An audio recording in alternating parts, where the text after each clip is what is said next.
Compressor के पहले हम 3 पॉइंट बनाते हैं, 1, 2 और ये हो गया 3। हम इसको रनिंग करते हैं और इसको कॉमन और इसको स्टार्टर। कंप्रेसर को शॉर्ट मारने के लिए हमें 2 मेन सप्लाई की ज़रूरत होती है, फेस और न्यूट्रल, और एक हमें किसी औजार का उपयोग करना पड़ता है, जैसे हैंडल वाला टेस्टर का उपयोग करते हैं, पेचकस हो गया, इसका भी इस्तेमाल कर सकते हैं हम। जब हम कंप्रेसर को स्टार्ट मारते हैं तो अक्सर यही होता है कि हमें सावधानियां बरतनी पड़ती है। सावधानियां ना बरतें तो हमारा बहुत नुकसान हो सकता है, जैसे कि शॉक लगना, शॉर्ट करना, मतलब बहुत से सारे कंडीशन निकल के आ जाते हैं। तो हमें शॉट मारते समय हमेशा सावधानियां बरतनी पड़ेगी। इसके लिए हम लोग टेस्टर या पेचकस, हैंडल वाला पेचकस का इस्तेमाल करते हैं शॉट मारने के लिए।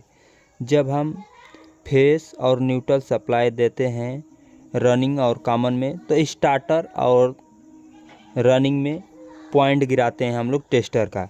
जैसे ही हम इसको इसमें से इसको टेस्टर मान लीजिए, टेस्टर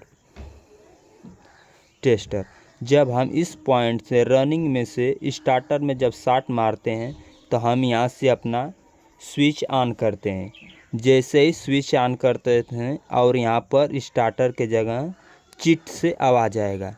जैसे ही चिट से आवाज़ आता है तो हम लोग टेस्टर हटा लेते हैं, जिससे हमारा कंप्रेसर चालू हो जाता है। कि किसी कस्टमर के घर जाने के बाद हमें क्लैंप मीटर का ज़रूरत न पड़े, अन्य वस्तु का ज़रूरत न पड़े, हम डायरेक्ट खाली टेस्टर से इस्तेमाल कर सकते हैं, शॉट मार सकते हैं, जिससे अपना कंप्रेसर चालू हो जाए। जब हमारे पास इसको चालू करने के लिए तरह तरह के लोग कैपेसिटर इस्तेमाल करते हैं, अपना अलग अलग तरीका होता है स्टार्ट करने का। तो सबसे आसान तरीका अपने को तो यही लग रहा है कि फेस न्यूट्रल दें रनिंग कॉमन में और स्टार्टर से टेस्टर लगाकर शॉट मार दें हम, जिससे अपना समय भी बचेगा और काम भी पूर्ण होगा। इस तरह से हमने समझाने के लिए इधर एक डायग्राम बनाया है। आप देख सकते हैं इस डायग्राम के माध्यम से।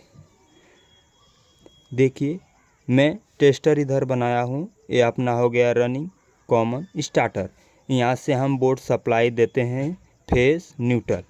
जैसे ही हम फेस न्यूट्रल देते हैं, यहाँ से स्टार्टर के लिए अपना टेस्टर इस पर चिपका रहता है, उसको तुरंत हटा लेते हैं। जैसे ही चिट का आवाज़ आता है टेस्टर को हटा लेते हैं और कंप्रेसर चालू हो जाता है। आप डायग्राम देखकर समझ गए होंगे कि हमें किस में चिपकाना है और किस में नहीं। इसके वजह से मैं ये डायग्राम बनाया हूँ।